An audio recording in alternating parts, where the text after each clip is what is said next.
dengan itu dampaknya buat kita, mau nggak mau APBN kita, anggaran pendapatan dan belanja negara, terutama untuk subsidi BBM akan meningkat karena harga minyaknya kan bertambah ya. Jadi subsidinya akan meningkat juga. Itu. Terus juga rupiah. Nilai tukar rupiah dan indeks harga saham yang juga sudah turun dari kemarin bakal ambruk lagi. Dan dia akan bisa terjadi malah bisa terjun bebas gitu ya, dan akhirnya disuspend, dan itu jangan sampai terjadi lagi. Seberapa khawatir Istana dengan kondisi ini? Ya, dengan kondisi seperti ini pastilah ini akan membuat pekerjaan dan proses pemantauan yang dilakukan oleh Presiden di Istana akan semakin sibuk. Sementara kan saya dengar juga jadwal minggu depan tuh mau ke Cepu, mau ke Banyuwangi, lalu ada mau kunjungan Perdana Menteri Malaysia, bahkan Presiden mau juga ke Arab Saudi loh Mbak, nanti awal Juli Arab Saudi, terus juga mau ke beberapa negara lain ya, tanggal 1 sampai 10 Juli loh Mbak itu. Nah jadi yang harusnya menjadi tugas rutin Presiden mau tidak mau, Istana harus lebih kerja keras untuk memantau dan mengantisipasi bila mana terjadi perang berkelanjutan dan dampak-dampaknya. Terutama kan ya tadi ekonomi, politik juga harus dijaga, sosial politiknya gitu ya, munculnya fanatisme yang bisa berpotensi membuka ruang keamanan, konflik di dalam juga itu. Itu yang harus diantisipasi, termasuk juga kan kalau selain kita mengantisipasi dampak segi ekonomi, sosial, politik dari dampak peta geopolitik sekarang, juga sebenarnya kan kita itu punya semangat, kita tuh punya amanat di konstitusi, Undang-Undang Dasar tahun 45, kita harus turut serta dalam perdamaian dunia.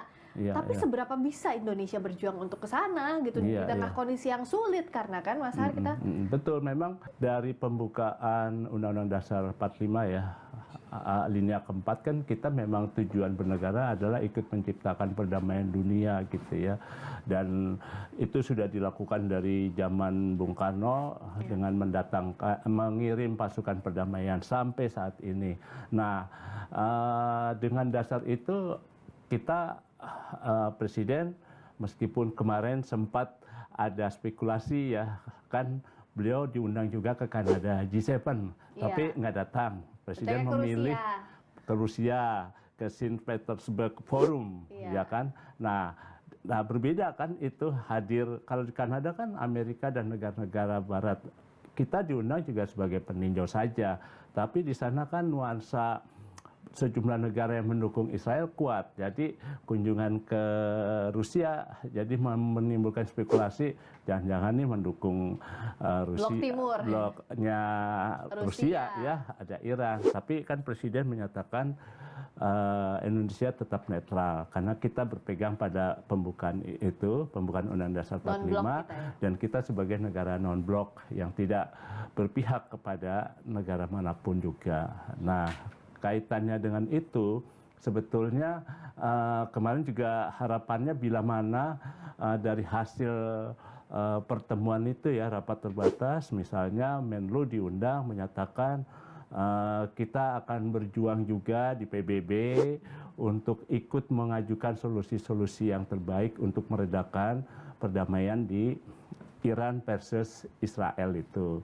Nah, tapi kan mungkin dilakukan ya diam-diam, tapi secara terbuka tuh tidak gitu ya. Padahal berdasarkan amanat Undang-Undang Dasar itu, kita bisa melakukan ikut berbicara di PBB untuk menekan misalnya PBB untuk menghentikan peperangan gitu ya. Nah, tapi itu kan kembali lagi kepada kita ya, kepada kemauan politik kita dan juga diplomasi, serta memang kan banyak juga orang bertanya, emang Indonesia bisa apa gitu ya. Sebelum kita masuk ke Indonesia bisa apa, termasuk juga kita mendorong lewat PBB, yang harus diselamatkan saat ini adalah warga negara Indonesia yang ada di Iran maupun di Israel. Apresiasi karena setidaknya 97 WNI yang ada di Iran ini sedang dipulangkan bertahap ya, meskipun yang sudah datang pada Selasa 24 Juni adalah gelombang pertama dari yang